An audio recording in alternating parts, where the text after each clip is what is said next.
Je m'appelle Daniel Cornelis, je suis directeur de l'unité Forêt et Société du CIRAD.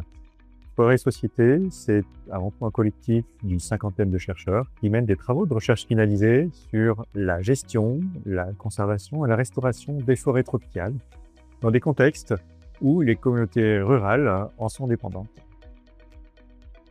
Aujourd'hui, les forêts tropicales sont au cœur de multiples enjeux globaux tels que la perte de biodiversité, le changement climatique.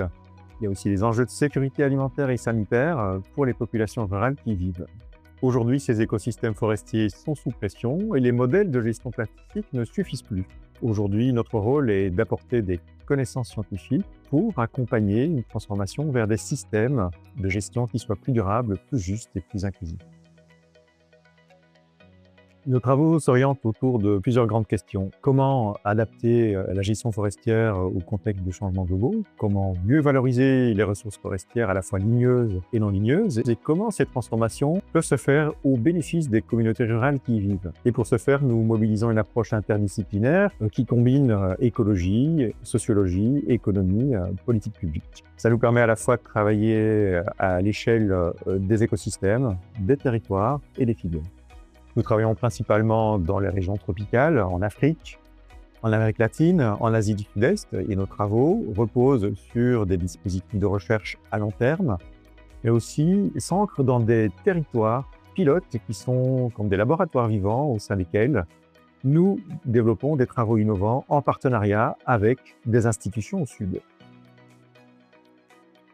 Le projet scientifique de l'unité Forêt et Société pour les 5 prochaines années est articulé autour de plusieurs thématiques porteuses, parmi lesquelles on peut citer la gestion forestière, la foresterie sociale, la gestion de la faune, toutes les questions et enjeux de dégradation et d'érosion forestière, le changement climatique bien sûr, et enfin toutes les questions d'inégalité sociale et environnementale.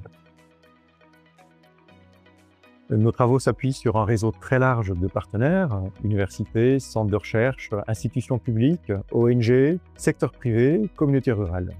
Une partie de nos chercheuses et nos chercheurs sont expatriés et directement hébergés chez ces partenaires. Et ce partenariat est essentiel parce que les innovations à apporter doivent émerger d'une co-construction avec ces partenaires.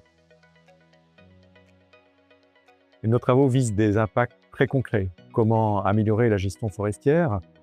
Comment développer des modèles de gestion forestière plus inclusifs comme la foresterie sociale et comment développer des politiques publiques plus efficaces. L'idée, c'est de mieux concilier conservation des forêts et développement économique tout en tenant compte des besoins des populations locales. Notre ambition pour les prochaines années est claire, accompagner la transition vers des systèmes forestiers plus résilients face aux changements globaux et plus justes sur un plan social. Cela passe par des approches innovantes qui vont devoir impliquer davantage les sociétés civiles, mais aussi le secteur privé, dans les Suds où nous travaillons. Pour en savoir plus, vous pouvez consulter le site du CIRAD, le site web de l'unité Forêt et Société, et en particulier nos actualités.